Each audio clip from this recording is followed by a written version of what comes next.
बिना कुछ खाए भी उनको उल्टी हुआ करती थी और खाने के बाद तो और ज्यादा हुआ करती थी। कीमो और रेडिएशन कराने के बाद यहाँ दर्द होता था। उसके बाद हम लोग यहाँ पे आए, दिसंबर में आए थे और दवाइयाँ इस्तेमाल कर रहे हैं। यहाँ से दवाइयों का इस्तेमाल करने के बाद दर्द नहीं हो रहा है और खुल के खाना खा पा रही है। पुनर्जन आयुर्वेद अस्पताल पर मुझे गर्व है।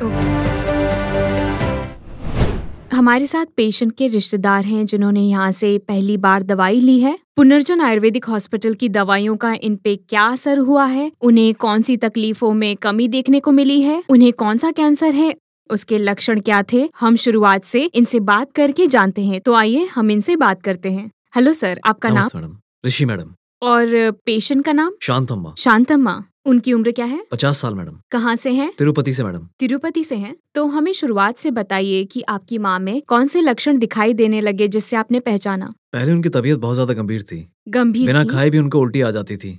और वो कुछ खा लें तो उल्टी होती ही थी। उसके बाद हम लोग दिसंबर में यहाँ पे आए, यहाँ से दवाइयाँ ली।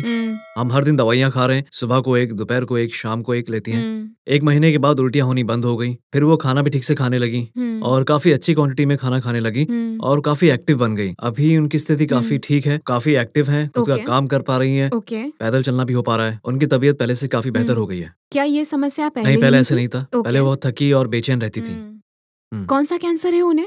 उनके आंत में कैंसर है। आंत का कैंसर? हाँ। कोलन कैंसर के लक्षण क्या है? आपको कैसे पता चला कि ये वही है, बताइए। मुझे इसके बारे में कुछ नहीं पता। तो कोलन कैंसर के लक्षण क्या थे, जैसे कि उल्टी, दर्द, ऐसा कुछ? नहीं, उनको कोई दर्द नहीं होता था, खाना खाते वक्त यहाँ अटक जाता था। और जब से वो दवाइयाँ ले रही हैं काफी ठीक हो गई हैं। सब खा पा रही हैं, पी पा रही हैं। लेकिन पहले उनको काफी तकलीफ होती थी, कीमो और रेडिएशन की वजह से यहाँ अटक जाता था। लेकिन यहाँ की दवाइयों के कारण वो खा पा रही हैं, पी पा रही हैं। तो कीमोथेरेपी के समय, रेडिएशन और कीमो के समय में बहुत दिक्कत थी। खाना यहीं अटक जाता था। इससे पहले यानी कोलन कैंसर की शुरुआत में खाना नहीं निकल पा रही थी पहले। नहीं और फिर हमने एक सीटी स्कैन करवाया और सीटी स्कैन करवाने से पता चला कि उन्हें कोलन कैंसर की शिकायत है। जब आप पहली बार आए थे तब आप इसी उलझन में रहते थे कि असल में क्या हो रहा है, कैंसर क्या है। तो अब आपको 1 महीने का अनुभव भी है और अच्छे परिणाम देखे।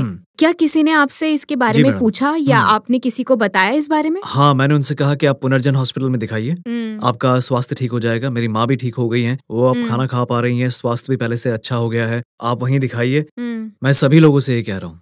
आपको अच्छा रिजल्ट मिला है और आप सभी को अच्छा बता भी रहे हैं।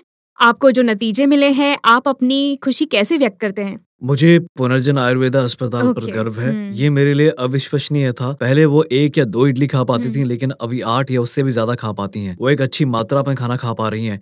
गर्मी के मौसम होने के कारण वो कमजोर हो गई थी और दवाइयाँ पूरी हो गई थी।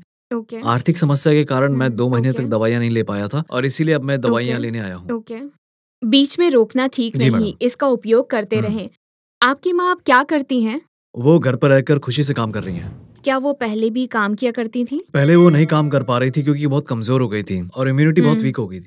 क्या आप और आपके कुटुंब में सभी आपकी माँ की सहायता करते हैं? हाँ, हम करते हैं। ओके सर, अपनी माँ का ख्याल रखना हमारी जिम्मेदारी है। कृपया आगे की दवाइयों का उपयोग जारी रखिए क्योंकि आपको अच्छे परिणाम मिले हैं 1 ही महीने में। हम 6 महीने पूरे होने के बाद फिर मिलेंगे। धन्यवाद।